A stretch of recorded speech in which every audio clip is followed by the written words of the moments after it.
El cuerpo unificado de Cristo. El texto central está en Efesios 4, 11 y 12. Él mismo dio a unos el ser apóstoles, a otros profetas, a otros evangelistas y a otros pastores y maestros, a fin de perfeccionar a los santos para desempeñar su ministerio para la edificación del cuerpo de Cristo.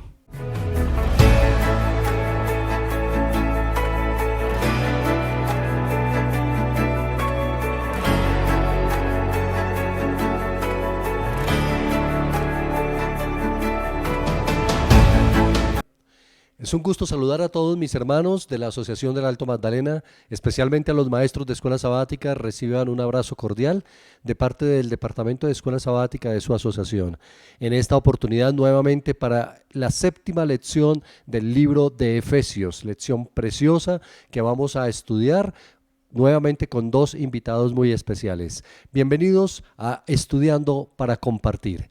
En esta oportunidad tenemos a nuestro pastor Joel Archila. Pastor, un gusto saludarle, pastor del Distrito Central de Bogotá. Bienvenido, pastor.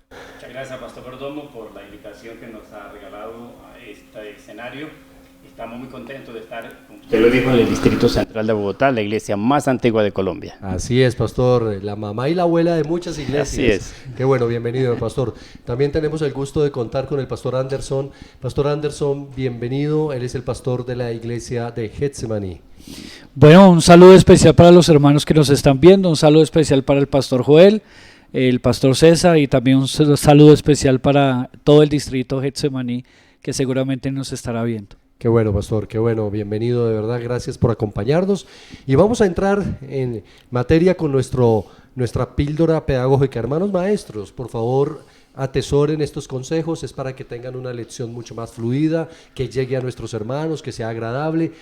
Pastor Joel, ¿qué consejito podríamos darle a nuestros maestros en esta oportunidad? Claro que sí, pastor. Hermanos maestros, mira, a la hora de ustedes compartir la lección de la escuela sabática, yo les aconsejo que haga una buena introducción de la lección. Ojalá utilice una historia, una anécdota para llamar y capturar la atención de sus oyentes. Acto seguido, usted comparta los 3, 4 puntos más importantes de la lección de la semana. Déjeles claro de qué va a hablar y enseguida comience la discusión con el primero de los 3 o 4 puntos que usted ha dicho que va a analizar. A partir de ese momento usted no se deje desviar de esos puntos principales que dijo que va a tocar. A menudo los miembros de iglesia tratan de llevárselo por las ramas y usted va a traerlos otra vez al carril. No se deje desviar porque si no el tiempo se le va y no va a alcanzar a desarrollar esos 3 puntos que usted dijo que iba a dar. Excelente, pastor Joel. Eso quiere decir que los hermanos en los primeros 5 minutos van a saber de qué se va a tratar la lección. Y muy interesante, importante consejo. Pastor Anderson, cuéntanos su consejo, por favor. Bueno, para los hermanos de la iglesia que nos están viendo, un consejo que creo, a mi parecer, es muy importante: no recrimine al que no estudió. Importante. Usted se va a encontrar con gente que no estudió en su clase, con gente visita. Entonces mi consejo es que cada punto que el pastor Joel les comentó en su bosquejo, de cada punto saquen preguntas. Preguntas a tal modo que el que no estudió pueda responder y se anime. Porque yo creo que la clase no solo debe ser para los que estudiaron. Vas a encontrarte con gente en clase que ni siquiera cogió el folleto, pero tu labor de maestro es inspirarlos a tal punto de hacerles preguntas que aún así no hayan estudiado se animen a participar. Excelente, pastor, gracias. O sea, no avergonzar absolutamente al que no estudió. Al que no estudió, a nadie. Muy bien, vamos a entrar en la lección de esta semana, el cuerpo unificado de Cristo, y yo quiero hacerlo a través de un texto de la Escritura que curiosamente no está en la lección, pero vamos a enriquecerla en este momento. Se encuentra en Mateo capítulo 5, el versículo 48. Dice de la siguiente manera: pero tú debes ser perfecto, así como tu Padre que está en los cielos es perfecto. ¿Cómo se puede evidenciar la perfección cristiana? Porque somos un cuerpo, como dice la lección, somos diferentes miembros, pero llegar a la perfección o a la madurez cristiana, ¿de qué manera podemos evidenciarla, pastores? ¿Cuál sería lo que nos muestra que una persona ha llegado a esa madurez? Se puede evidenciar el crecimiento de un miembro de la iglesia en esa etapa, en ese camino de la perfección cristiana, cuando nos podemos trabajar unidos, cuando vemos que la iglesia está creciendo, que es una iglesia saludable, una iglesia fructífera, ahí se puede evidenciar la perfección cristiana. Qué bueno, qué importante eso, qué importante, Pastor Anderson, porque definitivamente lo más difícil en una comunidad es las relaciones interpersonales, ¿cierto? Sí. Y podernos llevar no solamente con las personas. Alguien me decía, Pastor, querer a quien me quiere es muy fácil, pero querer a quien me critica, Pastor Anderson, que me señala, ¿cierto que ahí podemos manifestar una correcta madurez? Pues sí, creo que Pablo da la respuesta en el versículo 2 de Efesios capítulo 4. Ok, adelante. Referente a eso, él dice, él nombra 4 valores importantes, dice humildad, mansedumbre, soportándonos con paciencia, algo que como que nos falta, y el amor. ¿Sabe qué me parece muy interesante? Y a los hermanos que nos están viendo, 4 valores que pueden manifestar la unidad de la iglesia, pueden evidenciar plenamente una madurez cristiana. Si somos humildes, si somos mansos, si nos soportamos los unos a los otros con paciencia y nos amamos. Creo que esos 4 valores que Pablo menciona allí pueden evidenciar qué tan maduros espiritualmente somos. Así es, pastor. Y hermanos, y para eso definitivamente, compañeros y hermanos, hay que doblar rodillas. Porque es que a veces no somos monedita de oro para caerle bien a todo el mundo. Y hay que pedirle a Dios que nos ayude a poder, pues, entendernos los unos con los otros, personas educadas de forma diferente, con culturas distintas, maneras de ser diferentes. Pero eso solamente lo da el Espíritu Santo ayudando a la iglesia a estar verdaderamente unidos. Ahí hay madurez o perfección cristiana. Así es. Y pastor, ¿es posible? La lección nos traía esta figura tan maravillosa. El apóstol Pablo habla acerca de que la iglesia, la metáfora del cuerpo de la iglesia, ¿no? Que todos los miembros son importantes. El dedo es importante, el ojo es importante, el pie es importante. Todos los miembros de la iglesia son importantes. Pero ¿puede el cuerpo de Cristo vivir sin la cabeza? De ninguna manera. Un cuerpo que pierde su cabeza se muere. Así es. Dios es la cabeza y la iglesia es su cuerpo y todos los miembros del cuerpo deben estar unidos. El pulmón, por ejemplo, no puede decir que sobrevive solo. Si la nariz no trabaja llevándole el oxígeno, ahí está. El corazón sin las venas, pues no hay circulación. Así que definitivamente tiene que estar el cuerpo unido a la cabeza y el cuerpo entre sí todos sus miembros. ¿Por qué preguntaba eso, compañeros? Porque es que hay hermanos que le dicen a uno, pastor, yo no volví a la iglesia, pero yo estoy con Dios. No, y eso es imposible. Es contraproducente, ¿cierto? Si uno está con el Señor, no va a tener ningún problema de estar con la iglesia. Eso es supremamente importante. Entonces, hermanos, no es que nos quedemos solitos en casa y que allá yo puedo tener mi relación con Dios solito y que yo no voy a la iglesia. El cuerpo de Cristo va al templo, estamos unidos y nos edificamos unos a los otros. Pastor, esto es muy importante. Después de pandemia tenemos ese fenómeno. Muchos hermanos se están quedando en la casa y alguien puede decir, bueno, pero aquí estoy escuchando el sermón. Resulta que debe tener en cuenta, hermano, que usted es una pieza clave, usted es un miembro, un órgano de ese cuerpo, es vital.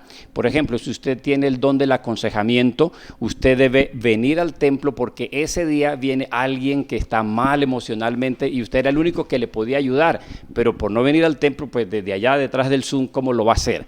Así que todos los miembros del cuerpo deben cumplir su función y algunas de esas funciones Dios nos va a utilizar ahí de manera presencial en el templo. Y es interesante, perdón, pastor, es interesante lo que el pastor Joel comenta.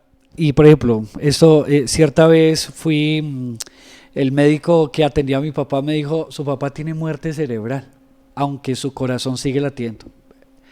Y él me decía, su papá ya murió, murió, porque la cabeza dejó de funcionar. Y yo ese día comprendí algo. Se muere la cabeza, se murió el cuerpo. Así es. Por eso en el argot hebreo, este es el corazón humano. La mente. Entonces, por ejemplo, cuando Dios nos dice que Él es la cabeza, la cabeza es la que le da las órdenes al cuerpo para comer, para moverse, para llorar, para dormir, para todo. si nosotros trabajamos unidos, debemos obedecer las órdenes que la cabeza da. Eso es lo que Dios quiere. Él es la cabeza, nos da las órdenes para actuar como cuerpo y nosotros como cuerpo debemos obedecer las órdenes que la cabeza nos da. Así es, la cabeza es Cristo y todos Así es. nosotros. Ahora, ¿quién es más importante, Pastor Anderson? ¿El predicador del púlpito o el hermano que abre el templo cada 8 días? ¿Cómo podríamos nosotros balancear eso? No, todos somos importantes en el cuerpo de Cristo, que es su iglesia, todos.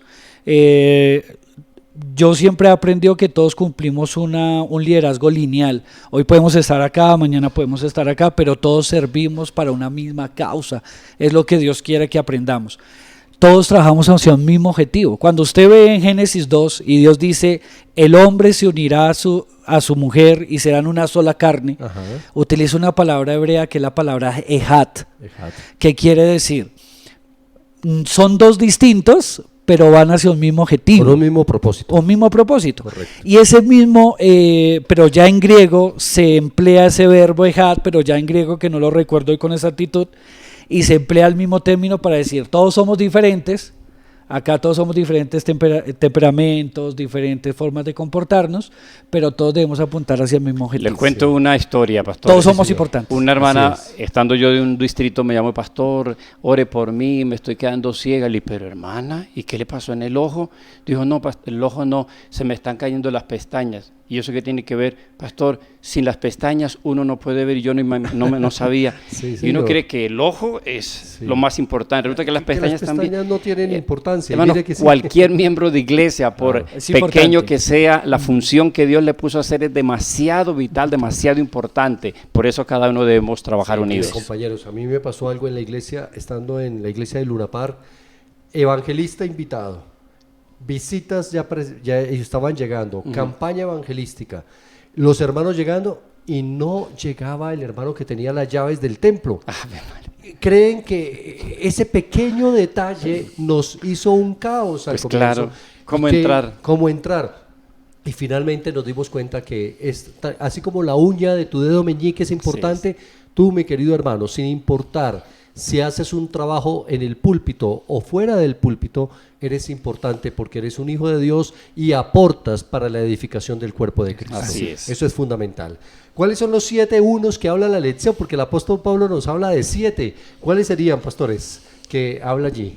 Mira, el texto empieza hablando de un cuerpo, un espíritu, Sí. una misma esperanza, un Señor, una fe, un bautismo, y el séptimo es un Dios y Padre de todos. Correcto, Pastor Anderson, y cuando hablamos de un solo bautismo, ¿a qué se refiere? Porque hay hermanos que le dicen, pastor, yo ya me bauticé una vez, entonces yo no puedo bautizarme 2 veces, o ¿a qué se refiere con un solo bautismo, no?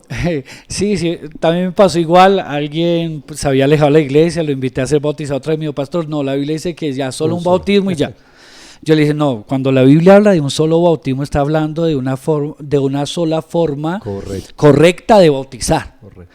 Usted mira en el mundo cristiano, hay una infinidad de situaciones de la forma en que bautizan, pero cuando dice un solo bautismo, es solo una forma correcta de bautismo. Así debe ser. A eso habla. La forma correcta es por inmersión. Por inmersión, exactamente. Entonces el Señor nos está mostrando que tenemos que estar unidos y no es la cantidad de veces que una persona se bautice o no. Muy bien, ahora, pastor, entonces ahorita el pastor Anderson hablaba acerca de 3 atributos interesantes, pastor Joel, que es la humildad, la mansedumbre, la paciencia.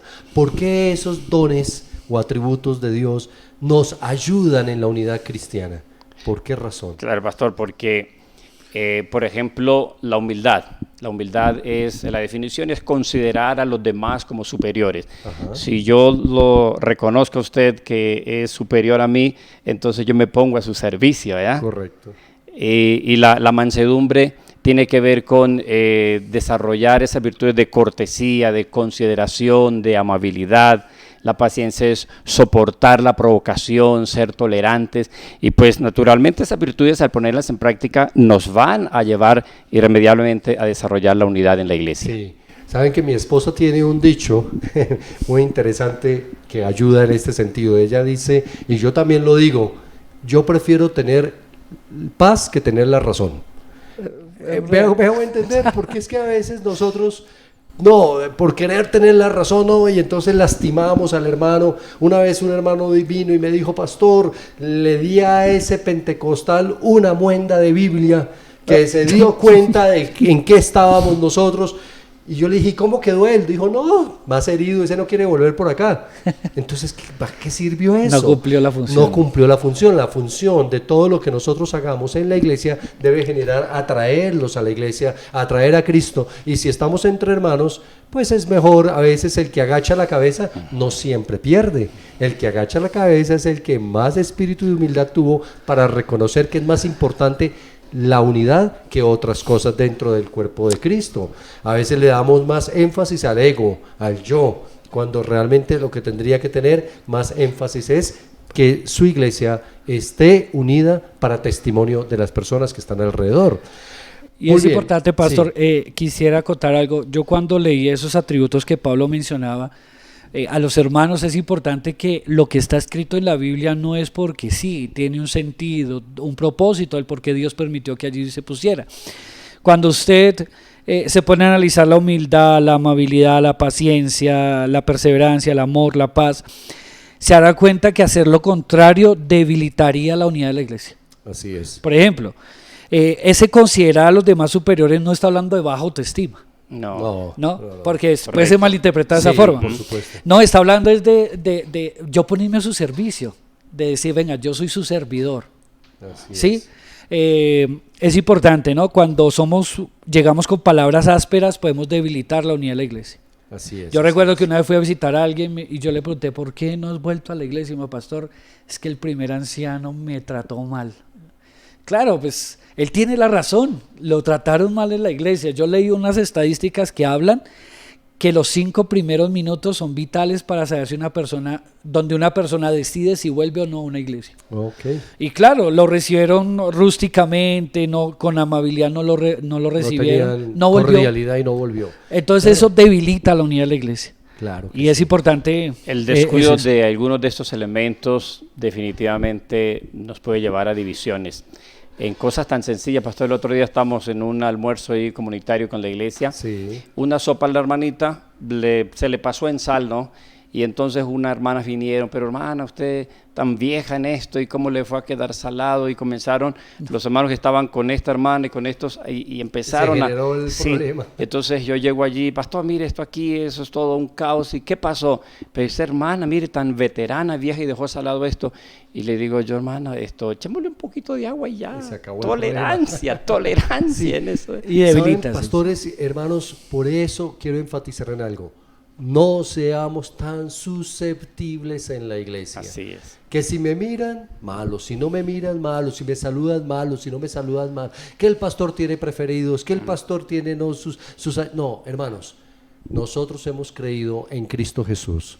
Hemos aceptado a Él. Y en la iglesia vamos para hacer entre todos realmente nuestro granito de arena para la unidad de la misma. No seamos tan susceptibles, me parece que eso es importante para que pueda haber unidad en la iglesia. Pero la lección nos hablaba de 2 atributos importantes también, hablando de nuestro Dios, que es fundamental que los toquemos y que los expliquemos. Creo que es el día lunes, por allí martes, hablaba de esos atributos. ¿Cuáles eran esos atributos, Pastor Joel? Uno de ellos es la trascendencia de Dios, que tiene que ver que Dios está sobre todos, en un gobierno activo que está por todos. Es nuestro creador, nuestro soberano y debemos reconocerlo como tal. Ok, la trascendencia de Dios es ese concepto de que yo lo veo a Dios como mi gran soberano, creador del universo, y por lo tanto Él es la cabeza y tengo que actuar con respeto hacia Dios. Así es, correcto. ¿Y cuál es el segundo, Pastor Anderson? Es interesante la inmanencia. Quiere decir, venga, Dios es sobre todos y sobre todo, pero también estando sobre todos y sobre todo está cercano. No es un Dios lejano, ¿sí? Okay. Es un Dios cercano. Okay. Es un Dios cerca. Cuando usted lee, por ejemplo, Salmos 34, 18 creo, dice, cercano está Dios a los quebrantados de corazón. Y yo me ponía a leer esa palabra cercano, ¿qué quiere decir? Pues la palabra cercano no quiere decir que está muy arriba, que no lo puedas alcanzar, ni muy abajo que tampoco lo puedas alcanzar. Cercano quiere decir que está al lado. De ahí viene la palabra paracletos, ¿no? Okay, sí. Alguien que está al lado. Alguien Entonces que esa es la está al lado. inmanencia de Dios, cercano, viene a su pueblo. Diferente, hay una teoría de que Dios creó este mundo, bueno, sí, el trascendente, el creador, pero Sí, creó y se fue. Pero no es Y inmanente. dejó la creación aquí que se defienda por sí sola. No, Emmanuel es Dios con nosotros. Y en el Así que contexto, él pastor, perdón. está cerca de su criatura. Y en ese contexto es Sí, interesante que siendo un Dios trascendente y Inmanente. inmanente, busque la unidad de su pueblo. Amén. Porque Sí, claro. si fuera trascendente, pues hagan lo que quieran. Pero es inmanente, quiere que estemos unidos. Sí, por eso es que Hebreos dice claramente, acercaos a mí confiadamente hasta Así el es. trono de la gracia Así es. para hallar oportuno socorro. Es decir, por más de que sea un Dios grande, es inmanente, está cerca y nos podemos acercar a Él con toda tranquilidad. Qué hermoso concepto, apreciados maestros, para que lo enseñemos en la iglesia. Que ese Dios grande y poderoso, creador del universo, es un Dios que te ama a ti, ama las visitas, nos ama a todos nosotros y está cercano para que realmente podamos ir con toda confianza a nuestro Padre Celestial. Qué hermoso concepto, eso es importante.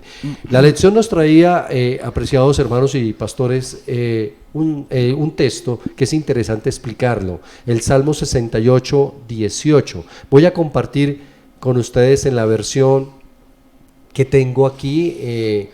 Dice de la siguiente manera ese texto: cuando ascendiste a las alturas, llevaste a una multitud de cautivos y recibiste regalos de la gente, incluso de quienes se rebelaron contra ti. Ahora el Señor Dios vivirá allí en medio de nosotros. Hay algo interesante. ¿Qué se dio primero? ¿Los dones del Espíritu o la ascensión de Jesús? ¿Cómo lo podemos explicar, Pastor Joel? Hermano, mira, cuando Jesús vino a la tierra, el proceso de redención, Él murió el viernes, descansó el sábado, resucitó el domingo y ese domingo ascendió a los cielos para ser entronizado, para ver si el Padre reconocía el sacrificio, y así fue. Pero él mismo lo dijo: yo me voy, pero viene mi representante, el Espíritu Santo. Así que primero fue el ascenso de Cristo y luego el descenso en la persona del Espíritu Santo. De una manera plena, porque Así pues es. siempre el Señor en el Antiguo Testamento, siempre el Espíritu de Dios ha estado con nosotros, pero el Pentecostés nos marca el descenso del Espíritu Santo. ¿Y qué le dio el Espíritu Santo a la iglesia, Pastor Anderson? Dones. Dones. Dones que sirven para la unidad de la iglesia y también para el esparcimiento del evangelio. Tienen varios significados, varias direcciones o varios objetivos, pero creo que esos fue por los cuales el Señor dio los dones, por medio de su Espíritu Santo. ¿Y hay dones más importantes que otros? No, todos son de la misma Categoría. sí, de para el categoría, del servicio, mismo nivel. mismo nivel. Dios sabe por qué nos dio los dones. Dice la Biblia que Él los dio conforme a como Él quiso, ¿no? Sí. Entonces, si a él alguien le dio el don de ser maestro y a otros no, uno no se puede poner bravo y decirle, ay, porque a mí no, yo quería el de maestro. Si te O dio el a que ti canta. otro, sí, si te dio a ti otro, es porque tiene en ti, llamémoslo así, la confianza puesta para que lo ejerzas de la mejor manera para la unidad de la iglesia y para el esparcimiento del evangelio. Pastores, a veces los hermanos dicen, es que ustedes tienen, los demás sí tienen, ore por mí, pastor, que usted sí Dios lo escucha. Ah, no. Pero lo que sucede es que yo no tengo ningún don. ¿Será que un miembro de la iglesia no tiene ningún don del Señor? La mensajera del Señor dice que por lo menos un don. Por lo menos un hito. Sí, Lo que pasa es por que lo menos no lo ha identificado. Ok. Está allí como enterradito, tiene que pedirle al Señor que le ayude a descubrir cuál es ese don. Pero todos tenemos al menos un don. Y de acuerdo al momento, pues Dios provee ciertos dones o a más personas, ¿no? En ese momento, por ejemplo, en el Pentecostés, pues Dios vio necesario el don de hablar en diferentes lenguas y pues ese se vio muy evidente, así como el de profecía, el de profeta, evangelistas, pastores, maestros. Pastor, Pero usted acaba de mencionar el de profeta. Hablemos un poquito del don de profecía y hablemos un poquito, porque los hermanos tienen que enfocarse en esto y tenerlo muy claro. El don de profecía que se manifestó en Elena White es un don, ¿ha sido un don apropiado para la iglesia o ha sido más bien el don profético a través de Elena White un problema para la iglesia? ¿cómo lo podríamos nosotros Pastor, enseñar? es una bendición que Dios haya regalado a través del Espíritu Santo a Ellen White el don de profecía. Sin esas visiones que tuvo Ellen White, nosotros no tendríamos conocimiento sobre los detalles finales, por ejemplo, de esta historia, que los encontramos en el conflicto de los siglos, eventos de los últimos días. No tendríamos esa multitud de información sobre el cuidado de nuestro cuerpo, con todas las visiones que tuvo sobre salud. Así que yo sí veo una gran bendición el ministerio profético de Elena de White. Ok, pastor.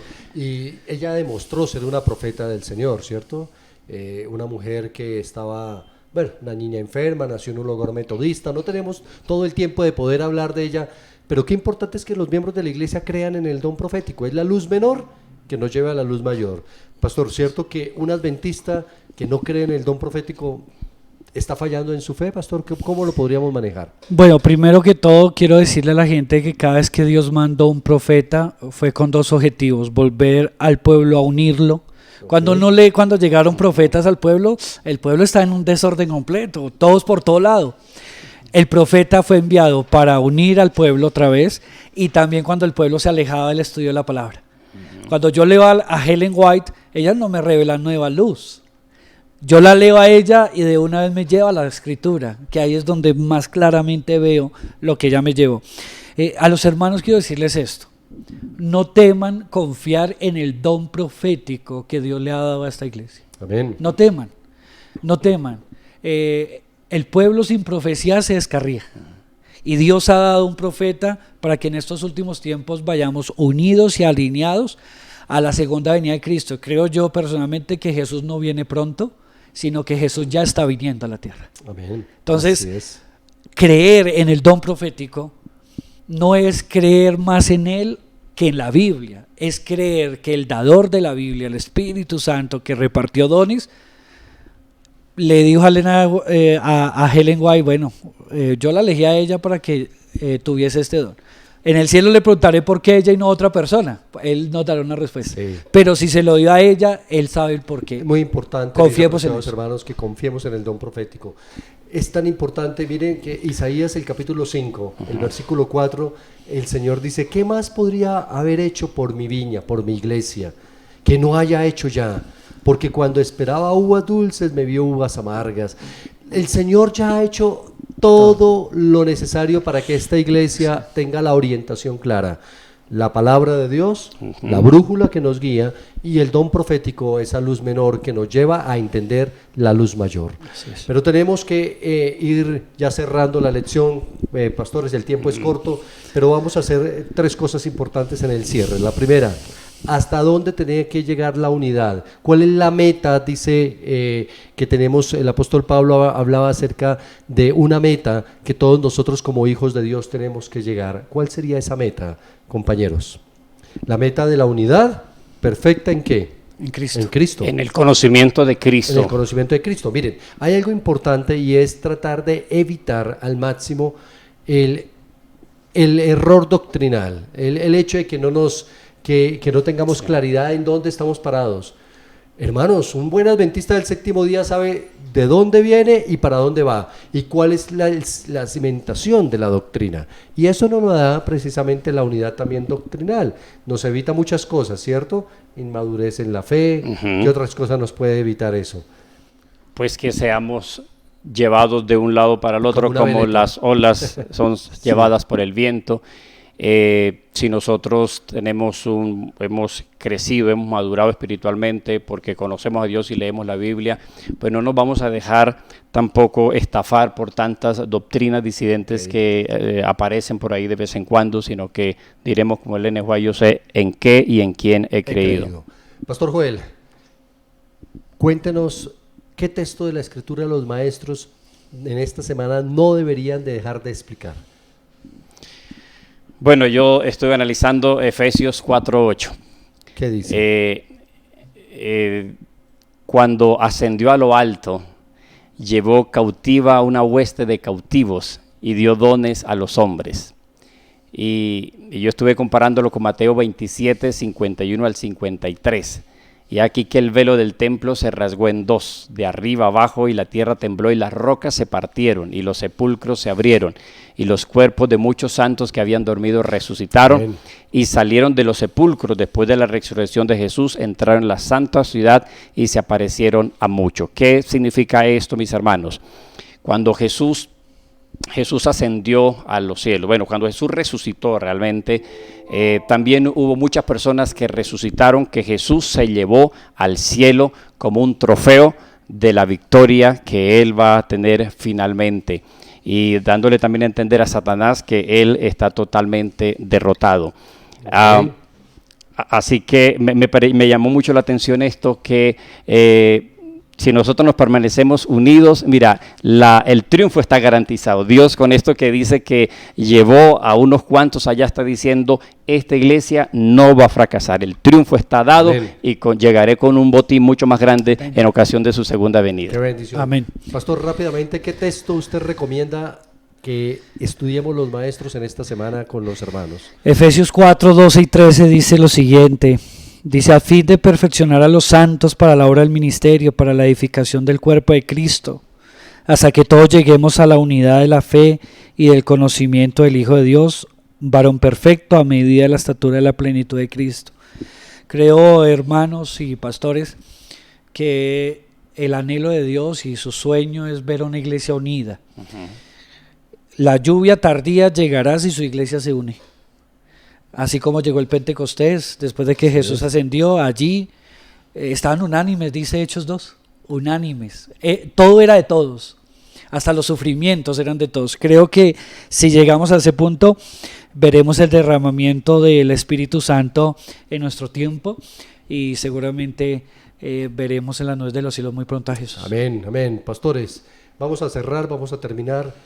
Punto central de la lección, Pastor Joel, ¿cómo lo resumirías? Bien, hermanos, creo que todos coincidimos en que queremos ser una iglesia creciente, una iglesia saludable, una iglesia fructífera, una iglesia que vaya cada vez de menos a más. Y para eso la clave está, número uno, mis hermanos, en permanecer unidos a la cabeza que es Cristo Jesús. Y en segundo lugar, procurar ser unidos entre nosotros mismos, como los miembros del cuerpo permanecen unidos entre sí para lograr un objetivo general. Muy bien, muy bien. ¿Algo más, pastor, para terminar, concluir? Dios trabaja constantemente en la unidad de su iglesia. Okay. Hermanos queridos, vivimos en tiempos no peligrosos, sino en tiempos hermosos. Estamos viviendo los últimos momentos de esta historia y yo los invito a que nos unamos. Si hay un hermano que nos está viendo que está enemistado con otro hermano, llámelo, pídale perdón a su hermano. Si alguien está enemistado con su pastor, ¿qué pasa, no? Llámelo, abrácelo, ore por su pastor. Necesitamos implementar la unidad porque ese es el sueño de Dios y creo que la lección de esta semana nos enfatizaba mucho eso. Ok, Pastor Anderson, Pastor Joel, mil gracias. Ha sido un privilegio poder compartir con ustedes la lección. Y apreciados hermanos, estamos cerrando ya nuestra 7ª lección. Este es el espacio Estudiando para Compartir. Esperamos que esto sea una herramienta valiosa y que el próximo sábado en cada clase de escuela sabática de nuestra asociación sea realmente bendecido y que realmente podamos sacar el mejor provecho del estudio. Un abrazo para todos, les queremos en el Señor y nos vemos la próxima semana. Dios les bendiga, mis hermanos.